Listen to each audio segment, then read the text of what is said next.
guys, it's Elle here from Beyond Expectations. In this video, I'll be discussing exercises and exercises you can do at home. I'll read out the question and I'll give you my answer, and it goes like this. Thank you for being such an inspiration. When you say that you lift at 55% of your maximum, how exactly do you determine those numbers? Thank you so much, Patricia, for your question, and thank you so much for watching and your words of encouragement.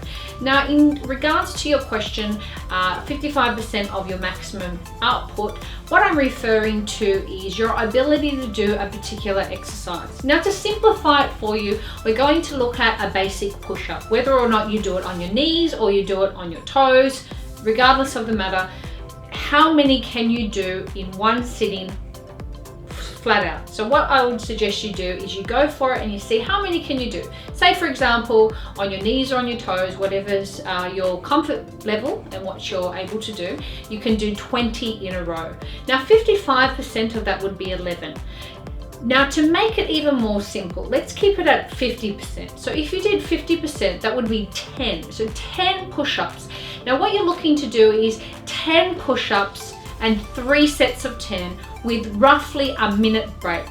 That's what John and I mean by 55% of your maximum output. So if your maximum output is 20 push-ups that you can do in a row, you want to do 55%, or to simplify it, make it easier for you to remember and be able to keep it in mind. Let's say 50, just to make it easier for the numbers. So that would be 10 push-ups and 3 sets of 10 with roughly a minute break. Now, if you're looking at doing the lower body, you could do squats, and say you can do non-weighted squats. You could do 50 squats in a row. Okay, so it's important that you test yourself, see that you can do this, and what's your maximum amount of squats you can do in a row. So let's say it's 50. Well, if you're to do 55% of your maximum output, that would be roughly 27. But to make it easier and more simple for you, let's say 25 squats, and we're looking at doing 25 squats, 3 sets of 10 with roughly a minute break. So there you go. So there we've got your upper body workout, which would be your push-ups. We'll do 3 sets of 10. Say, for example, if you can do maximum of 20 for your lower body, you could do squats. If your maximum output is 50, you would do 50% of that would be 25. If you want to stick true to the 55%, you're looking at doing roughly 27. So that's what we mean by 55% of your maximum output. It's how much you can physically do in one sitting. Well, you basically halve that. And then you know how many repetitions you need to do for that exercise. Now, I know people love to do abdominal workouts. Me personally, I don't. The reason for that being is I don't want to develop the muscles of my abdominal muscles, because quite often it can make your midsection look thicker, particularly if you've still got the layer of fat on top. So proceed with caution when it comes to ab exercises, particularly if you are not sticking to your nutrition plan. You don't want your midsection to look bigger and thicker.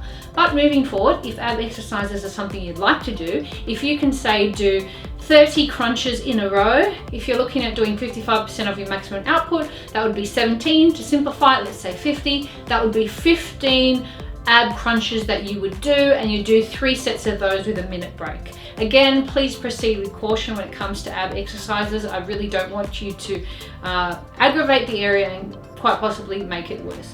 Now, so when you think about 55%, and in this case, to make it simple for you, 50%, you're looking at basically halving your maximum output of whatever that may be, whatever exercise you're doing. So these are 3 exercises that can be done easily at home. The 2 that John and I would mostly suggest would probably be your upper body, which is push-ups, and your lower body, which is squats.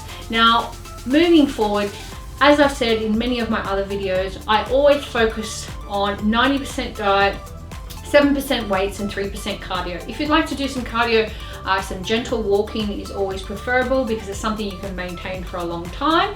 But ultimately, the battle is going to be won or lost with what you put into your mouth. Unfortunately, you can't out-exercise bad nutrition. You know, we're all for a cheat day, but all in all, you need to be having whole foods, fresh foods that come from the ground. You want to steer clear of things that come from a packet or a can. Sometimes canned veggies or packet veggies can be okay. Just double check, look at the labels, make sure there's no added salts or any added nasties, but stick to eating whole foods. Make sure that you are putting in the effort in the right areas. You don't want to put in all this effort only to feel disappointed and cheated that you didn't get the results that you were hoping for.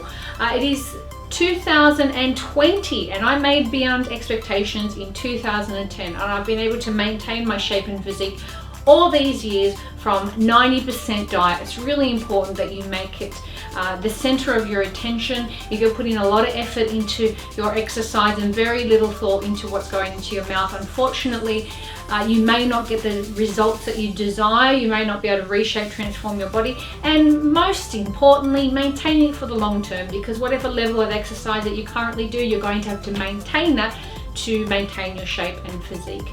I really do hope this helps, Patricia. I really do hope that it leads you in the right direction. So you want to be looking at halving whatever your maximum output is, and that's going to give you a general guide moving forward. If you really need help reshaping, transforming your body, head on over to Elliot.com, grab yourself a free copy of 7 Rules from Beyond Expectations. It's John and I's gift from us to you. We hope you enjoy it. We look forward to seeing you again in our next video. Please give this video a big thumbs up, subscribe, turn on the bell notifications, and thank you so much for joining me. See ya, bye.